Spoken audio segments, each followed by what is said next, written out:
Shalom, shalom, shalom, mes chers frères et sœurs à travers le monde, soyez bénis, que la grâce et la paix du Seigneur soient avec chacun d'entre vous. Je suis encore heureux une fois encore aujourd'hui d'être avec vous. Comme je vous ai dit la dernière fois, j'étais un peu absent pour des raisons personnelles et je profite aussi de cette occasion de silence pour me ressourcer et surtout pour me réexaminer pour voir si je suis toujours dans les voies du Seigneur, si je demeure toujours dans la foi. J'espère que vous aussi chez vous, vous faites cet exercice-là pour savoir si vous êtes toujours dans la foi et que vous continuez à méditer la parole de Dieu. En tout cas, j'ai été très heureux de recevoir vos messages. Beaucoup d'entre vous, vous m'avez écrit personnellement pour savoir si j'allais bien. Mais je vais bien, mes chers frères et sœurs. Je vais très, très, très bien par la grâce du Seigneur. Je vais bien ainsi que ma famille, mon épouse et mes enfants, mes proches, tous ceux qui sont proches de moi, ceux dont j'ai les nouvelles de temps en temps aussi, tout le monde va bien. Alors, je vous remercie pour tous vos soutiens, pour l'amour que vous me témoignez, me considérant toujours comme un frère dans le Seigneur, un serviteur du Seigneur. Que le Seigneur lui-même se souvienne de vous, de vos prières et surtout de votre amour que vous me témoignez. Alors, mes chers frères et sœurs, aujourd'hui, j'ai un peu de temps. J'ai reçu une question qu'un frère m'a envoyée, un frère du côté de Cameroun, un frère que j'aime bien qui s'appelle David. Le frère David, je te salue et je salue toute l'assemblée du Cameroun. Et ta question, comme je te l'ai dit, on en a parlé déjà par WhatsApp et je t'ai dit que je vais pouvoir utiliser cette question-là pour pouvoir parler à tous nos frères et sœurs à travers dans le monde parce que peut-être certains d'entre eux aussi se posent ce genre de questions ou ont des doutes ou n'ont pas de précision concernant ces choses. Donc la question que nous allons aborder aujourd'hui, on va dire, c'est trois questions en deux volets. Mais avant de continuer de vous lire cette question et de rentrer dans le vif du sujet, laissez-moi, comme d'habitude, comme vous le savez déjà, que nous puissions donner un mot de prière pour que notre Seigneur soit toujours avec nous comme il a toujours fait. Père éternel, Dieu d'amour, Dieu de paix, Dieu de grâce, nous te bénissons, nous te rendons toute la gloire. Toi qui es notre Père, toi qui es notre Dieu, toi qui es notre source d'inspiration, toi qui es notre source, Seigneur Dieu, de joie et de paix. Nous venons encore devant ton trône de grâce ce soir pour te dire merci. Merci déjà pour la bonne santé que tu nous donnes. Merci pour ton souffle de vie que tu renouvelles tous les jours dans notre vie. Et merci également pour ta parole qui résonne dans nos cœurs, qui résonne, Seigneur Dieu, dans notre esprit et qui nous amène à produire du fruit pour toi. Père éternel, nous voulons encore plonger nos regards dans ta parole afin de connaître tes voies, afin de connaître tes pensées et surtout connaître ta volonté pour nous qui sommes tes enfants. Père, viens nous éclairer, viens nous édifier, viens nous montrer encore le chemin de la vérité, le chemin que toi-même tu as tracé pour nous et non le chemin des hommes. Reçois la gloire, la puissance et l'honneur pour des siècles, au nom du Seigneur Jésus-Christ. Nous avons ainsi prié. Amen. Alors, mes chers frères et sœurs, comme je vous l'ai annoncé, j'ai reçu une question. La question, la voici. Je vais vous lire la question. La question, elle vient de notre frère David, qui nous a envoyé la question. David Watchman. Il s'appelle David Watchman, notre frère.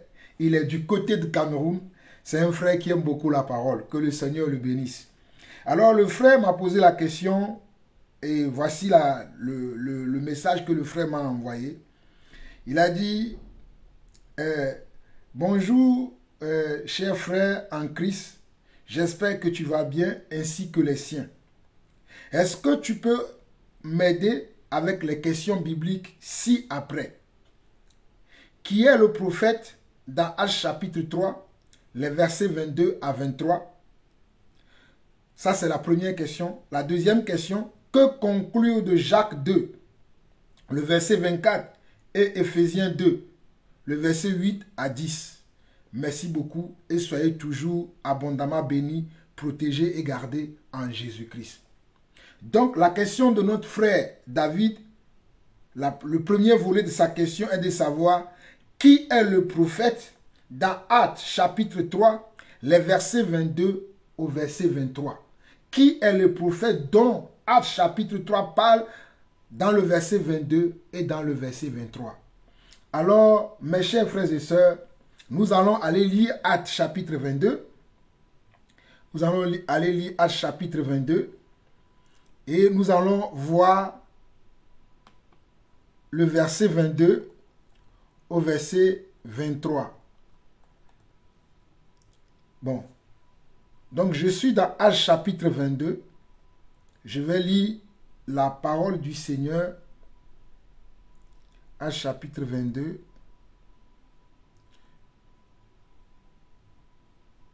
Le verset 22 et verset 23. Attendez, parce que comme j'utilise une Bible en ligne,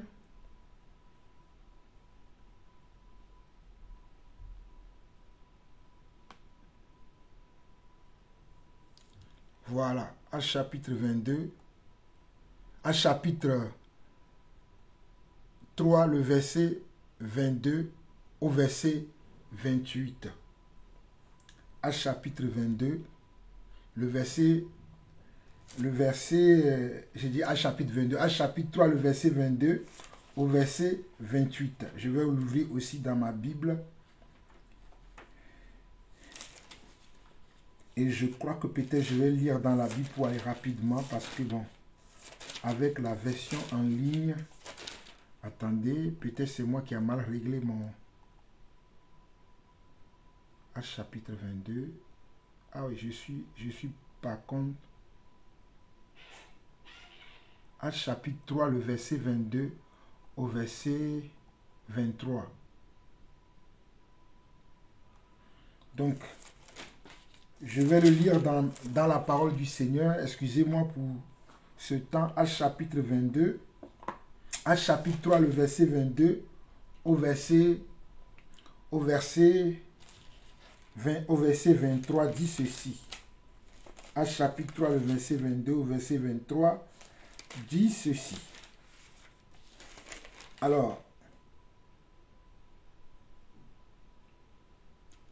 il dit, Moïse a dit, le Seigneur votre Dieu suscitera d'entre vos frères un prophète comme moi, vous l'écouterez dans tout ce qu'il vous dira, et quiconque n'écoutera pas ce prophète sera exterminé du milieu du peuple. Voilà ce que la Bible dit dans Actes chapitre 22, le verset 23. Et le frère, dans sa question, il a dit, il voulait savoir, le frère lui, il voulait savoir qui est le prophète dont la Bible parle dans Actes chapitre 22, le verset 22 au verset 23, que nous venons de lire. Le frère veut savoir qui est le prophète dont la Bible parle dans ce passage-là.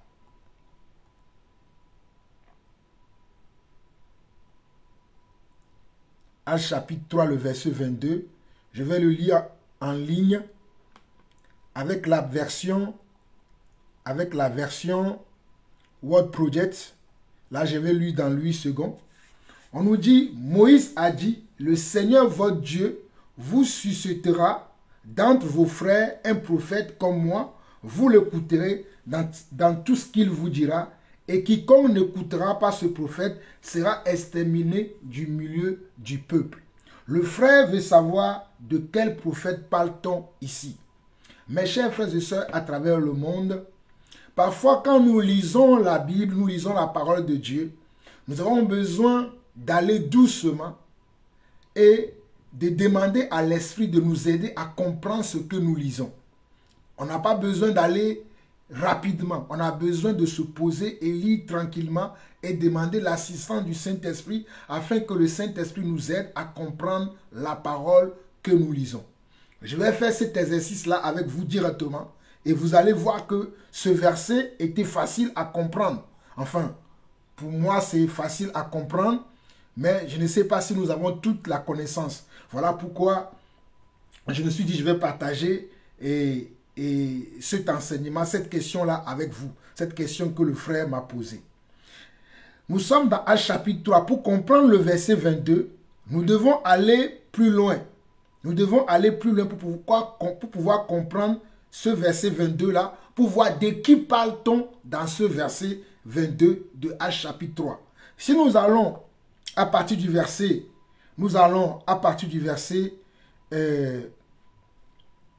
au verset 11, on n'a pas le temps, hein, sinon on doit lire à partir du premier verset. On nous dit, comme ils ne quittaient pas Pierre et Jean, tout le monde étonné accourut vers eux au portique dit de Salomon. Pierre, voyant cela, dit au peuple, « Hommes israélites, pourquoi vous vous étonnez-vous de cela? Pourquoi avez-vous les regards fixés sur nous, comme si c'était par notre propre puissance ou par notre piété que nous eussions fait marcher cet homme? Le Dieu d'Abraham, d'Isaac et de Jacob, le Dieu de notre Père a glorifié son serviteur Jésus, que vous avez livré et renié devant Pilate qui était d'avis qu'on le relâche. Vous avez renié le saint et le juste et vous avez demandé qu'on vous accordât la grâce d'un meurtrier. Vous avez fait mourir le prince de la vie que Dieu a ressuscité des morts, nous en sommes témoins. C'est par la foi en son nom que son nom a raffermi celui que vous voyez et connaissez. C'est la foi en lui qui a donné à cet homme cette entière guérison en présence de vous tous. Et maintenant, frères, je sais que vous avez agi par ignorance ainsi que vos chefs. Mais Dieu a accompli de la sorte ce qu'il avait annoncé d'avance par la bouche de tous ses prophètes que son Christ devait souffrir. La révélation des versets qui vont suivre commence par le verset 18. Regardez bien ce que le Seigneur dit ici. Mais Dieu a accompli de la sorte, nous sommes dans Actes chapitre 3, le verset 18, mais Dieu a accompli de la sorte ce qu'il avait annoncé d'avance par la bouche de tous ses prophètes que son Christ avait fait, que son Christ devait souffrir. Mais Dieu a accompli de la sorte ce qu'il avait annoncé d'avance par la bouche de tous ses prophètes que son Christ devait souffrir. Donc, il est question ici de qui? De Christ. Christ qui est aussi un prophète. Et le verset 19 dit, « Répentez-vous donc et convertissez-vous pour que vos péchés soient effacés. » Répentez-vous donc et convertissez-vous pour que vos péchés soient effacés. Qui pardonne les péchés? Qui efface les péchés? N'est-ce pas le Seigneur Jésus-Christ? N'est-ce pas Yeshua HaMashiach qui efface les péchés? Continuons. Le verset 20. Afin que des temps de rafraîchissement viennent de la part du Seigneur et qu'il envoie celui qui vous a été destiné, Jésus-Christ, que le ciel doit recevoir jusqu'au temps du rétablissement de toutes choses dont Dieu a parlé anciennement par la bouche de ses saints prophètes. Regardez, hein? Oh alléluia, j'aime la parole de Dieu. C'est là où se trouve la révélation. Regardez bien le verset 19 au verset 22. Répentez-vous donc et convertissez-vous pour que vos péchés soient effacés, afin que des temps de rafraîchissement viennent de la part du Seigneur et qu'il envoie celui qui vous a été destiné, Jésus-Christ, que le ciel doit recevoir jusqu'au temps du rétablissement de toutes choses dont Dieu a parlé anciennement par la bouche de ses saints prophètes. Par la bouche de ses saints prophètes. Verset 22, le verset de notre frère. Moïse a dit, le Seigneur votre Dieu vous suscitera d'entre vos frères un prophète comme moi, vous l'écouterez dans tout ce qu'il vous dira. Alors, l'apôtre Pierre va dire, Moïse a dit, le Seigneur votre Dieu vous suscitera d'entre vos frères un prophète comme moi, vous l'écouterez dans tout ce qu'il vous dira.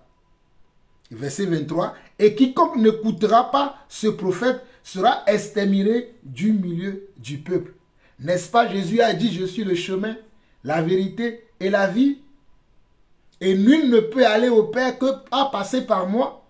Rien qu'à lire tous ces versets-là, vous comprenez que dans ce verset de Actes chapitre 3, le verset 23, Actes chapitre 3, le verset 22 plutôt, parle de notre Seigneur Jésus-Christ. Actes chapitre 3, le verset 22, parle bien évidemment du Seigneur Jésus-Christ. Et le passage dont Pierre parle ici dans Actes chapitre 3, le passage que Pierre a cité en parlant des prophètes qui ont, bon, il y a plusieurs prophètes qui ont parlé, mais il a dit, Moïse a dit, le Seigneur votre Dieu vous suscitera dans vos frères un prophète comme moi. Il fait allusion à quel passage? Il fait allusion à Deutéronome chapitre 18. Dans ce passage-là, Pierre fait allusion à Deutéronome chapitre 18 que nous allons lire rapidement aussi. Deutéronome chapitre 18. Deutéronome chapitre 18, nous allons aller lire ce que Moïse a dit là-bas pour que vous puissiez comprendre. Alléluia, nous bénissons le Seigneur. Deutéronome chapitre 18, le verset 15 dit, « L'Éternel ton Dieu te suscitera du milieu de toi, dans tes frères, un prophète comme moi, vous l'écouterez. » Vous avez vu? Deutéronome chapitre 18, le verset 15, Moïse dit ceci, « L'Éternel ton Dieu te suscitera du milieu de toi, dans tes frères, un prophète comme moi, et vous l'écouterez. Il répondra ainsi à la demande que tu fis à l'Éternel, ton Dieu à Horeb, le jour de l'assemblée, quand tu disais que je n'entende pas la voix de l'Éternel mon Dieu, et que je ne vois plus ce grand feu, afin de ne pas mourir. L'Éternel me dit, ce qu'ils ont dit est bien. Je leur susciterai, verset 18 encore, Deutéronome 18, 18. Je leur susciterai du milieu de leurs frères un prophète comme toi. Je mettrai mes paroles dans sa bouche et il dira tout ce que je lui commanderai. Et si quelqu'un n'écoute pas mes paroles qu'il dira en mon nom, c'est moi qui lui en demandera compte. C'est moi qui lui en demandera compte. Voilà pourquoi nous pouvons conclure à partir de Actes chapitre 3, le verset 22, que le prophète dont l'apôtre Pierre parle ici est bien Jésus-Christ. Il est bien vrai qu'il parle de Jésus-Christ et ce qu'il dit en citant Moïse, c'est l'accomplissement de cette prophétie que Moïse avait donnée en Deutéronome chapitre 18. C'est l'accomplissement de cette prophétie que le prophète Moïse avait donnée dans Deutéronome chapitre 18, qui s'est accompli dans Actes chapitre 3. Qui s'est accompli dans Actes chapitre 3. Voilà pourquoi l'apôtre Pierre pouvait parler avec comment? Avec assurance lorsqu'il s'adressait aux Israélites. Le jour-là, qu'est-ce qui s'était passé? L'apôtre Pierre, accompagné de son frère Jean, ils allaient au temple. Et quand ils allaient au temple, il y avait un paralytique qui était placé devant le temple. Et eux, ils ont dit, bon, le paralytique qui était placé devant le temple était un paralytique qui demandait de l'aumône. Et quand eux, ils passaient, ils ont dit à ce monsieur-là, nous n'avons ni or ni argent, ce que nous avons, au nom de Jésus, nous te le donnons, lève-toi et marche. Et le paralytique s'est levé et il a commencé par marcher. Et cela a étonné le peuple. Et le peuple a commencé à louer Pierre et Jean. Le peuple était étonné du miracle qu'il vient de faire. Ils n'ont jamais vu ce miracle-là. Ils ont vu ce miracle, ils étaient étonnés et ils ont commencé à louer Pierre et Jean. Et Pierre et Jean vont leur dire que non, ce qu'ils ont fait était quelque chose de normal, était quelque chose qui vient de leur foi. Voilà pourquoi au verset 12 de Actes chapitre 3, suivez-moi très bien, au verset 12 de Actes chapitre 3, on va nous dire que Pierre, voyant cela, c'est-à-dire voyant la tumulte dans laquelle il se retrouve, voyant la gloire dans laquelle le peuple veut les mettre, et la différence que le peuple veut mettre dans leur vie, eux, ils ne vont pas l'accepter. Aujourd'hui, nous voyons des pasteurs, nous voyons des prophètes qui font des miracles et qui sont loués alors que c'est Dieu que nous devons louer. Et regardez bien l'attitude de Pierre et Jean ici. Pierre et Jean ont refusé la louange que le peuple voulait leur porter. Pourtant, ils venaient de faire un miracle extraordinaire. Ils venaient d'accomplir un prodige, quelque chose qui n'a jamais été fait en Israël. Ils venaient de le faire.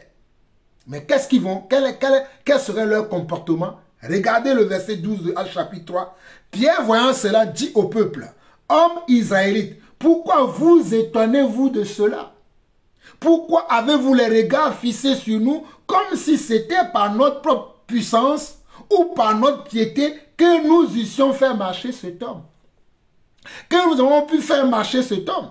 Le Dieu d'Abraham, d'Isaac et de Jacob, le Dieu de nos pères, a glorifié son serviteur Jésus, que vous avez livré et renié devant Pilate, qui était d'avis qu'on le relâche. Vous avez renié le saint et le juste, et vous avez demandé qu'on vous accorde la grâce d'un meurtrier. Vous avez fait mourir le prince de la vie, que Dieu a ressuscité des morts, nous en sommes témoins. C'est par la foi en son nom que son nom a raffermi celui que vous voyez et connaissez. C'est la foi en lui qui a donné à cet homme cette entière guérison en présence de vous tous. Donc, au lieu de nous voir comme si nous sommes des super héros, comme si nous avons des super puissances, comme si nous avons des super capacités, c'est notre foi en cet homme, oh ce monsieur, cet homme qui s'appelle Jésus-Christ de Nazareth, qui s'appelle Yeshua Hamashiach, hein?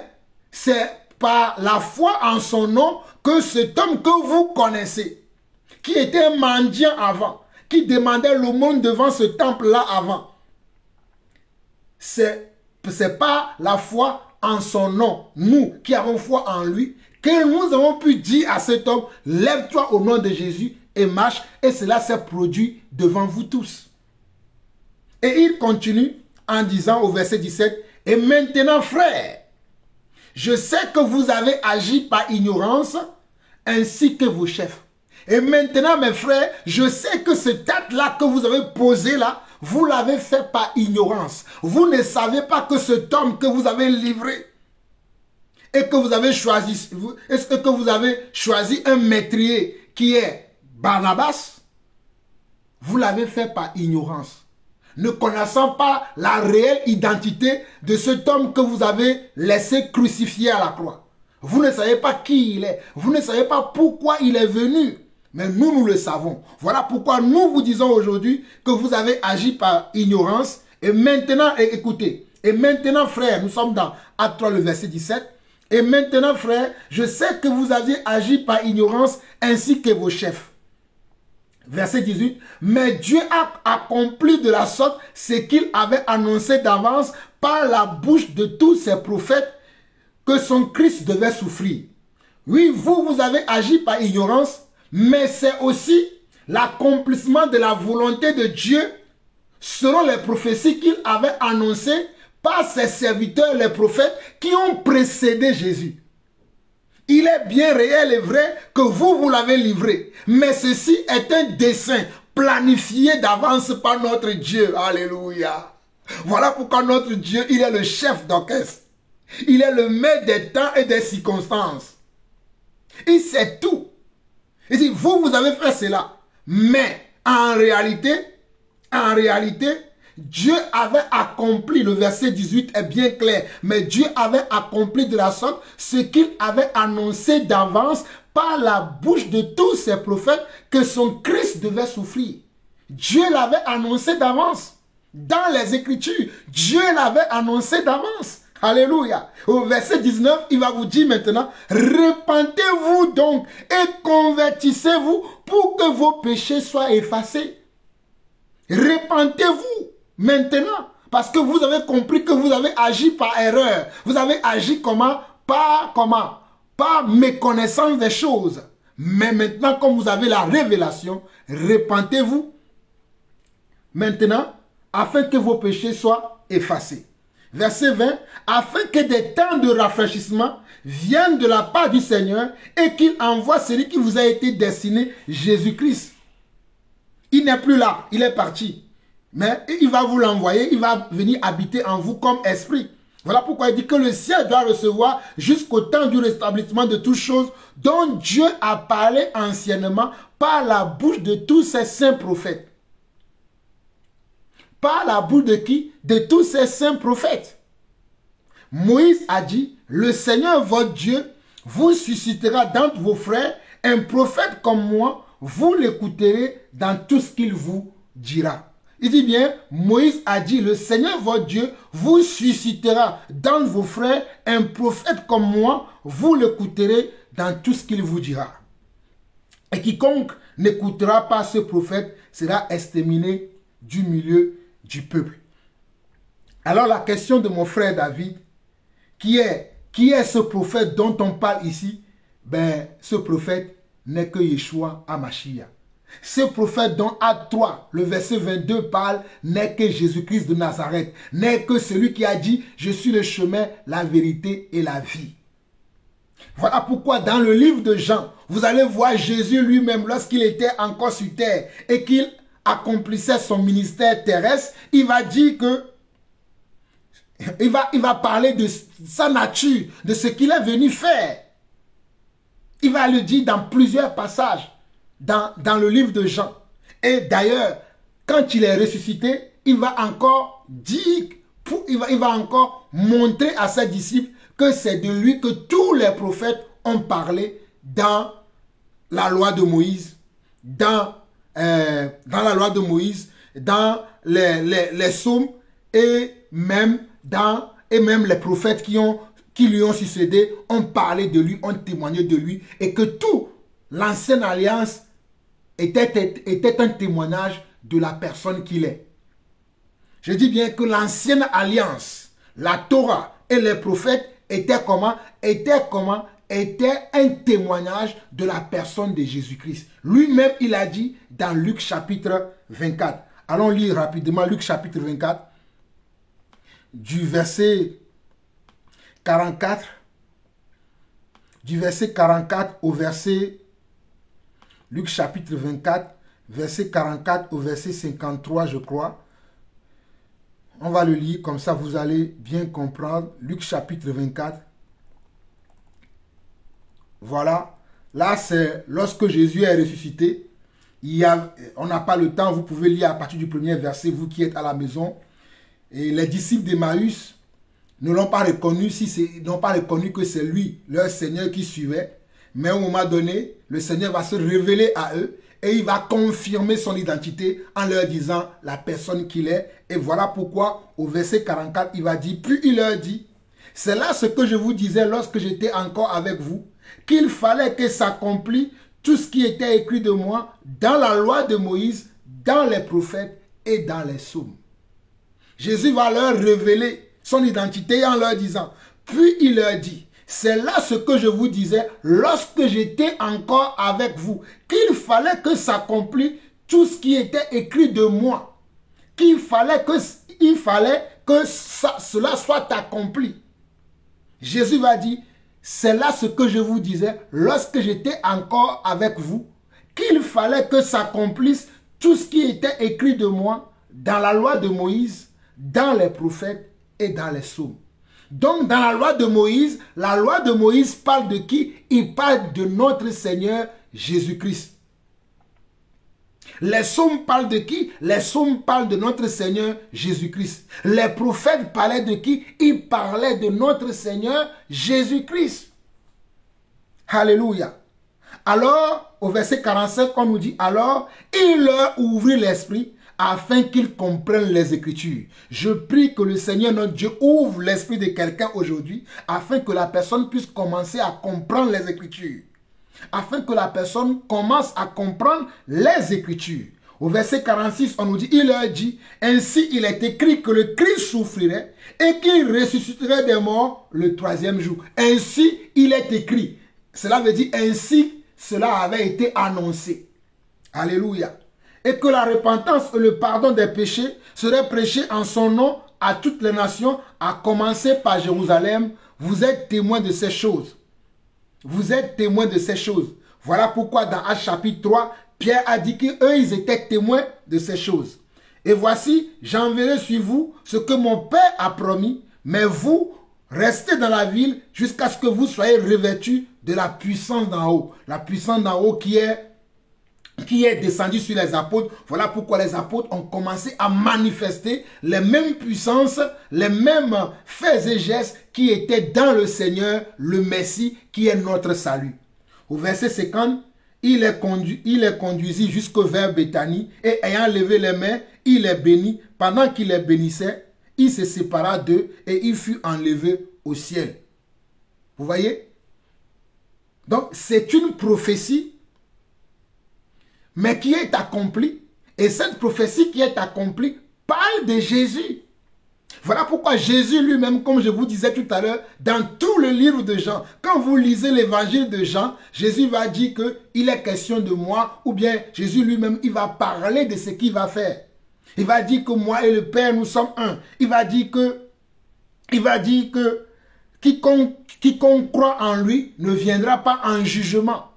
Hein? Quiconque croit en lui va quitter le royaume des ténèbres pour le royaume des lumières. Mais c'est ce que Moïse a dit.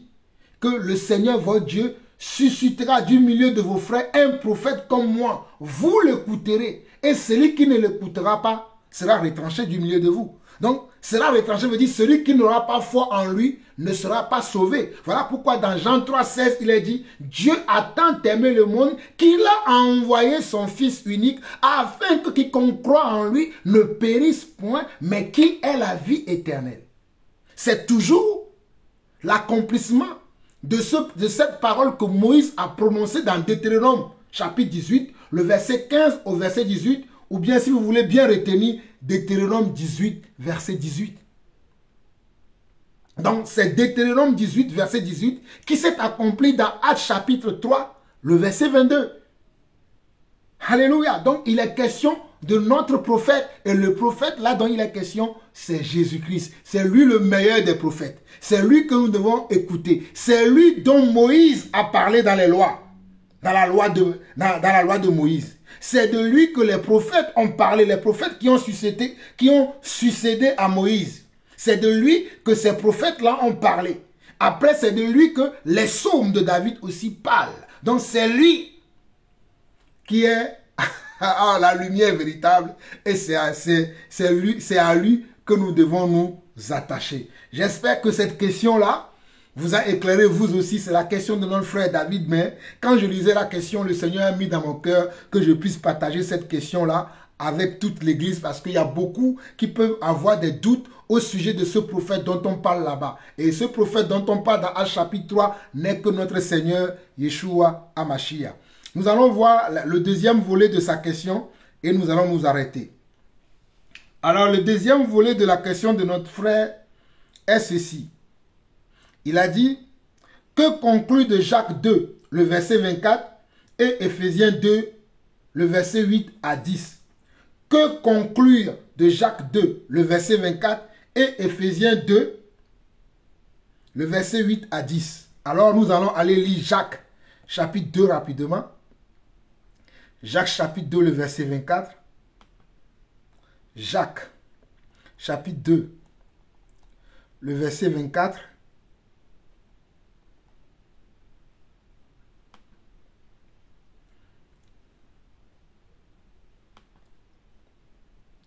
Jacques chapitre 2, le verset 24 dit ceci. Vous voyez que l'homme est justifié par les œuvres et non pas la foi seulement. Vous voyez que l'homme est justifié par les œuvres et non pas la foi seulement. Et maintenant, Éphésiens 2, le verset 8 à 10, qu'est-ce que cela dit? Éphésiens 2, le verset 8 à 10, dit ceci. Nous allons lire Éphésiens 2, le verset 8 à 10, qui dit ceci.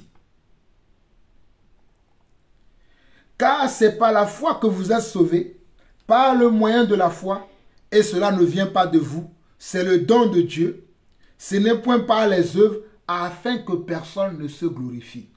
Ce n'est point par les œuvres, afin que personne ne se glorifie.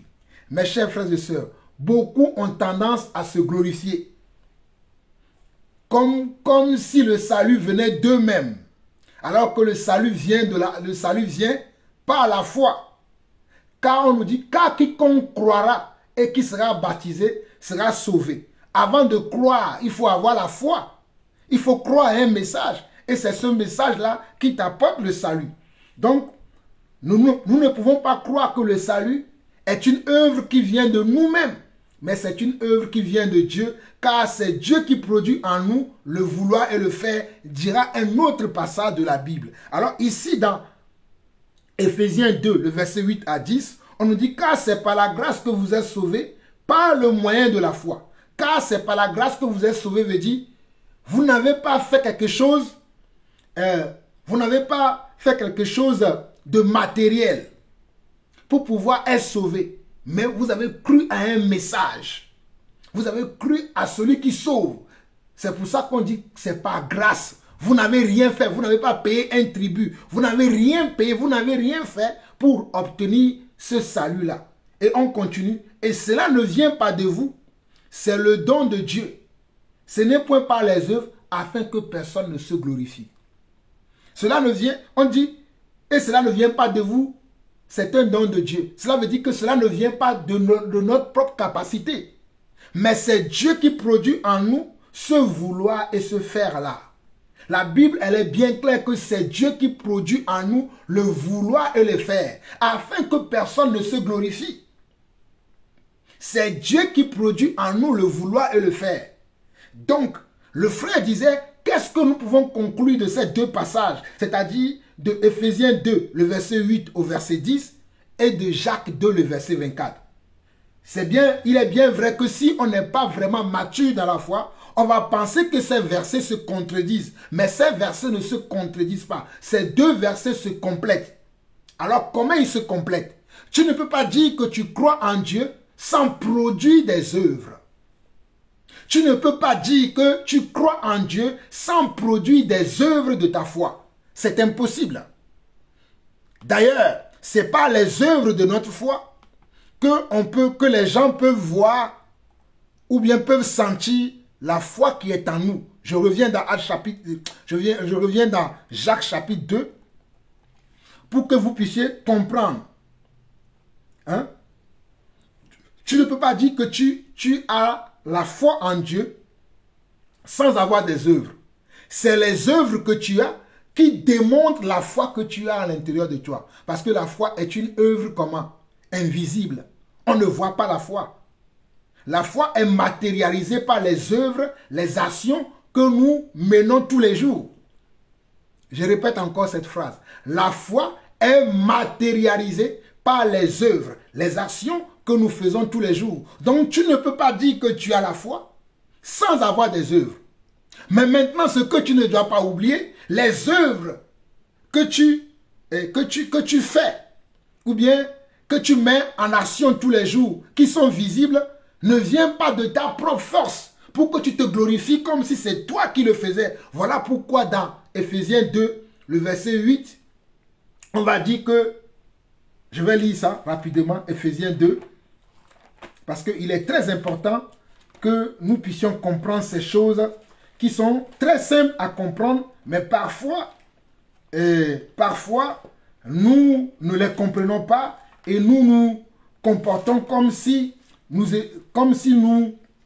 avons tout déjà accompli, alors que nous devons comprendre réellement ce que la parole de Dieu veut nous faire comprendre dans ces passages qui sont très importants pour nous les enfants de Dieu.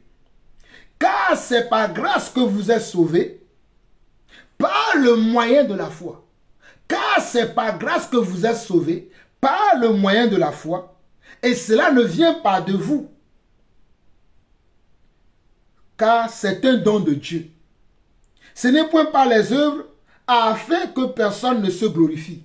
Et le verset 10, car nous sommes son ouvrage, ayant été créés en Jésus-Christ pour de bonnes œuvres que Dieu a préparées d'avance afin que nous les pratiquions.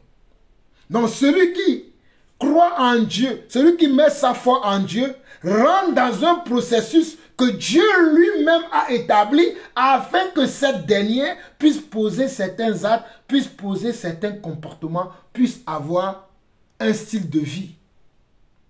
Mais cela ne vient pas de la personne. Voilà pourquoi le verset 10 dit, car nous sommes son ouvrage, ayant été créé en Jésus-Christ pour de bonnes œuvres,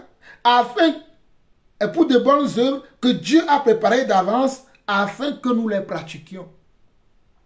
Pour de bonnes œuvres que Dieu a préparées d'avance. Lorsque Dieu appelle chacun d'entre nous à devenir ses enfants, il a préparé des œuvres d'avance qui vont avec cet appel-là que nous allons commencer à mettre en application ou bien que nous allons commencer à mettre en pratique. Lorsque Dieu nous appelle, il a préparé d'avance des œuvres qui vont aller avec nous, qui vont marcher avec nous. Cela a plusieurs connotations que nous devons savoir. La première des choses que nous devons savoir, c'est parce que nous avons eu foi en lui. Et c'est lui qui produit en nous ce vouloir-là et ce faire-là. Cela ne vient pas de nous-mêmes, afin que chacun d'entre nous soit comment? Soit humble. Et que personne ne se glorifie comme s'il avait fait quelque chose pour mériter ce salut, pour mériter comment? Cette foi-là. C'est parce que nous avons cru en lui. Et même cette croyance que nous avons eue en lui, que nous avons eue en lui, c'est même lui qui nous l'a donné. Voilà pourquoi la Bible dit, qu'as-tu que tu n'aies reçu? Et si tu l'as reçu, pourquoi te glorifies-tu? Donc tu ne peux pas dire, comme nous l'avons vu dans Jacques chapitre 2, Jacques chapitre 2, lisons-le encore.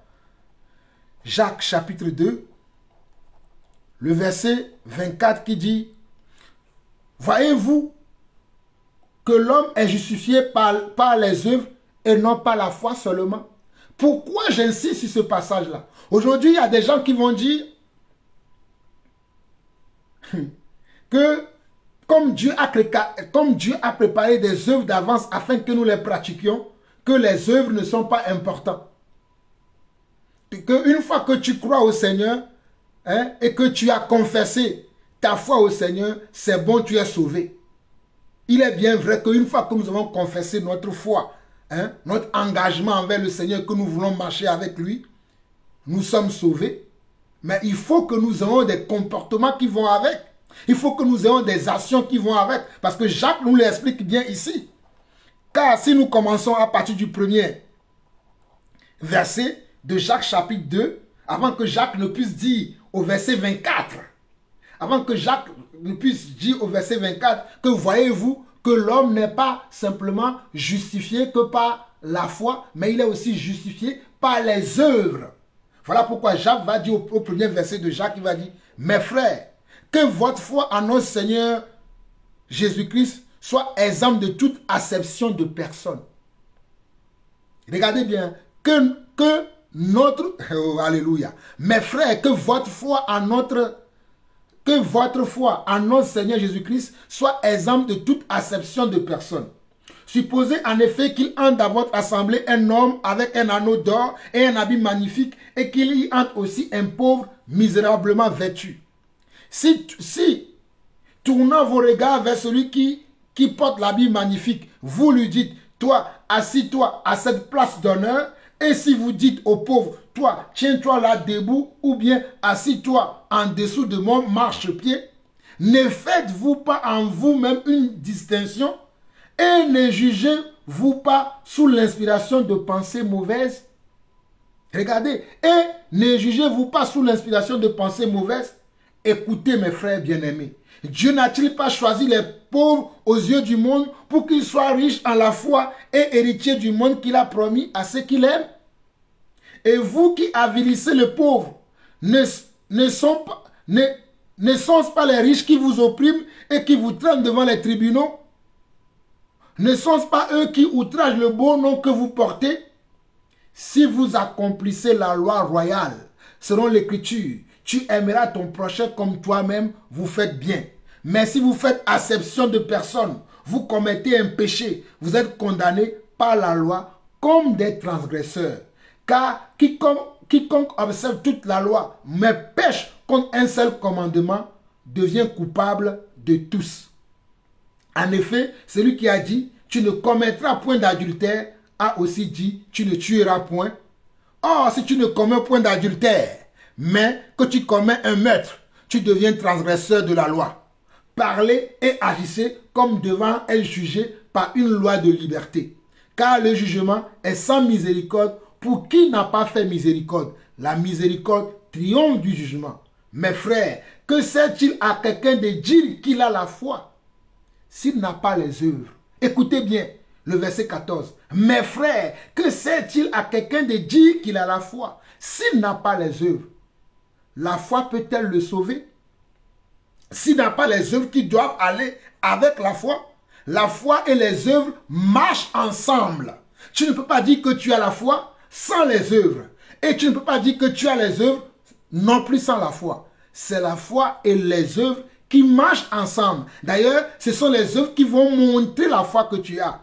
Voilà pourquoi Jacques nous dit, si un frère, nous sommes au verset 15, si un frère ou une sœur sont nus et manquent de la nourriture de chaque jour, et que l'un d'entre vous leur dise, allez en paix, chauffez-vous et vous rassasiez, et que vous ne leur donniez pas ce qui est nécessaire au corps, à quoi cela sert-il? Il en est ainsi de la foi. Si elle n'a pas les œuvres, elle est morte en elle-même. Il en est ainsi de la foi. Si tu dis que tu as la foi, mais tu ne montres pas les œuvres de ta foi sera morte. Ta foi sera une foi qui ne produit pas. Et une foi qui ne produit pas est une foi qui est morte. Voilà pourquoi Jacques nous dit, au verset 17 de Jacques 2, il en est ainsi de la foi, si elle n'a pas les œuvres, elle est morte en elle-même. Mais quelqu'un dira, tu as la foi et moi j'ai les œuvres. Montre-moi ta foi sans les œuvres et moi je te montrerai la foi par mes œuvres. Montre-moi ta foi sans les œuvres et moi je te montrerai ma foi par les œuvres. Alors la foi doit toujours marcher avec les œuvres. C'est la foi qui démontre, j'ai dit c'est la foi, c'est les œuvres qui démontrent la foi. C'est les œuvres qui sont les projecteurs de la foi, qui propulsent la foi, qui établissent la foi, qui montrent et démontrent la foi. Alléluia. Verset 18. Mais quelqu'un dira, toi qui dis, tu as la foi et moi j'ai les œuvres, montre-moi ta foi sans les œuvres et moi je te montrerai la foi par mes œuvres. Tu crois qu'il y a un seul Dieu, tu le fais bien. Les démons le croient aussi et ils tremblent. Veux-tu savoir, ô homme vain, que la foi sans les œuvres est inutile? Mes frères et sœurs, ne vous trompez pas. La foi sans les œuvres est inutile. Si tu dis que tu as la foi, mais tu n'as pas des œuvres concrètes de ta foi, pas ta marche que tu fais, ton style de vie, ton caractère, tes actions que tu mènes dans le monde, ne prouvent pas que tu as une foi. Ta foi, elle est inutile. Elle ne sert de rien. Voilà pourquoi, au verset 21, il va dire, Abraham, notre père, ne fut-il pas justifié par les œuvres lorsqu'il offrit son fils Isaac sur l'autel? Tu vois que la foi agissait avec ses œuvres et que par les œuvres la foi fut rendue parfaite. Donc c'est les œuvres qui rendent la foi parfaite. Amen. C'est les œuvres qui rendent la foi parfaite. Une foi sans œuvre est une foi nulle et inexistante. Voilà pourquoi il va dire au verset 24, voyez-vous que l'homme est justifié par les œuvres et non pas la foi seulement. Donc ce passage d'Éphésiens 2, le verset 8 au verset 10 qui dit, car c'est par la grâce que vous êtes sauvés, par le moyen de la foi, et cela ne vient pas de vous, c'est le don de Dieu. Ne veut pas dire que comme la foi est un don de Dieu, cela veut dire que je ne dois rien produire. Tu as reçu un don, quelqu'un qui a un don à l'intérieur de lui, un talent à l'intérieur de lui. Fais des choses avec ce don-là. Fais des choses avec ce talent-là qui est à l'intérieur de lui. Il dit, ce n'est point par les œuvres afin que personne ne se glorifie. Maintenant, ce n'est pas parce que tu accomplis des œuvres, tu fais des choses par-ci et par-là, tu fais de bonnes choses partout, que tu vas commencer à te glorifier comme si ce que tu faisais venait de toi-même. Tu l'as reçu de la part de quelqu'un. Voilà pourquoi la suite du verset dit, car nous sommes son ouvrage, car nous qui avons cru au Seigneur Jésus, nous qui marchons par sa parole, nous qui avons son esprit en nous, nous qui avons la foi en nous, il dit, car nous sommes son ouvrage ayant été créé en Jésus-Christ pour de bonnes œuvres que Dieu a préparées d'avance afin que nous les pratiquions. Nous avons été créés en Jésus-Christ par notre foi. Par la foi que nous avons en lui, nous avons été créés avec des œuvres. Parce que nous avons cru en lui, nous avons été créés avec des œuvres. Les œuvres sont comment? Sont les moteurs de la foi. Les œuvres sont comment? Les éléments qui accompagnent notre foi. Donc nous ne pouvons pas dire que nous croyons sans avoir des œuvres. Les œuvres montrent la foi qui est en nous. Non, tu ne peux pas dire que tu crois en Dieu sans produire des œuvres. Avez-vous déjà vu un champ qui ne produit pas des récoltes? Mais ce champ est inutile. Il est à détruire. Mais un champ qui produit des récoltes est un champ comment?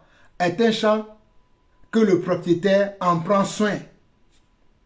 Hein? Le propriétaire en prend soin parce qu'il sait que son champ produit des récoltes. Et de la même manière que nous, enfants de Dieu, nous allons produire des œuvres, non pas pour notre propre gloire, mais pour la gloire de Dieu. Dieu sera toujours glorifié dans notre vie. Et Dieu fera de telle sorte que nous ayons plusieurs œuvres, nous ayons plusieurs capacités, nous ayons plusieurs dons, plusieurs talents pour la gloire de son nom. Mais aussi longtemps que nous volerons sa gloire, aussi longtemps que nous croirons que c'est nous-mêmes qui sommes capables de faire certaines choses, ou bien qui sommes capables d'accomplir des choses au nom de Dieu, nous serons toujours éloignés de lui. Voyez-vous, voilà pourquoi le Seigneur a dit que je vous dirai, éloignez-vous de moi, vous qui commettez l'iniquité. Qui suis-je si ce n'est pas le Seigneur Dieu qui me fait grâce?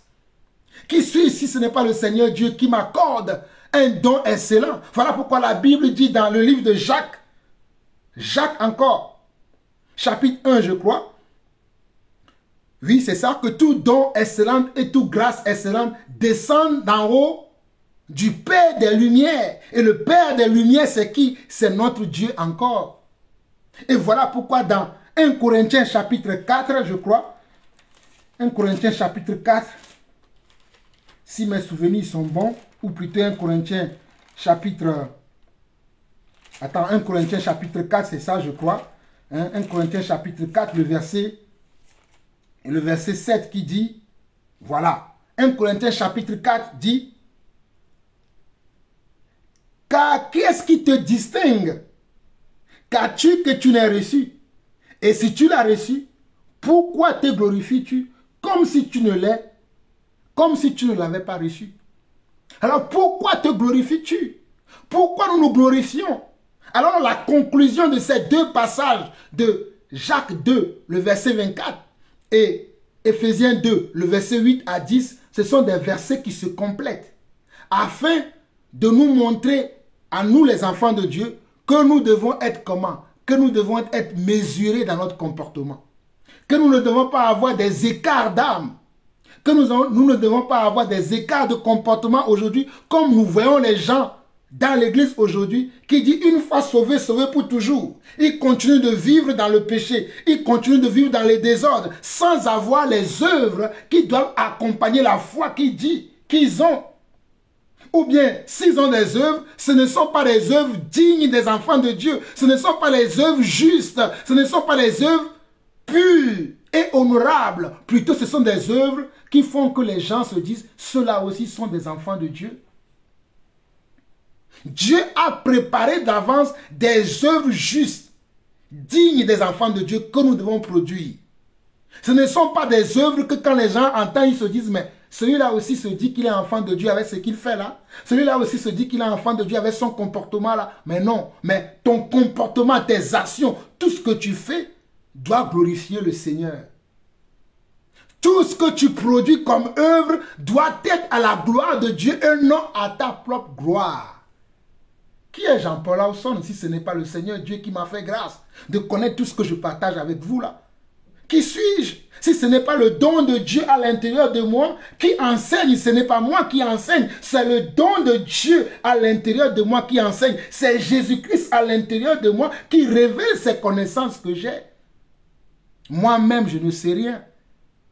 Moi-même, je ne connais rien. Si ce n'est la présence de Yeshua HaMashiach à l'intérieur de moi qui produit le vouloir et le faire, qui me dit, ah, tu vois ce que tu viens de lire là, sa compréhension exacte, c'est ça. Et c'est ce que tu dois être. Et c'est ce que je fais.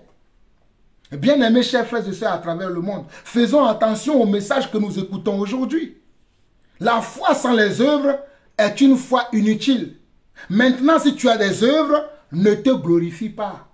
Ne dis pas, oui, moi je fais, si je fais, si je fais, si je fais, si je suis mieux que celui-là ou celui-là. Non, c'est parce que Dieu, à l'intérieur de toi, te permet d'accomplir des choses pour la gloire de son nom. Non pas pour que toi-même tu te glorifies.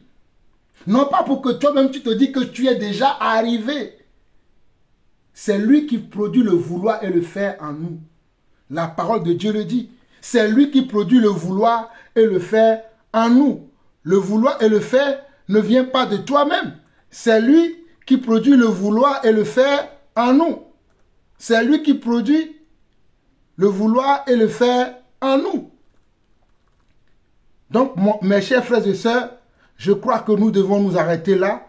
Et j'espère que vous avez compris.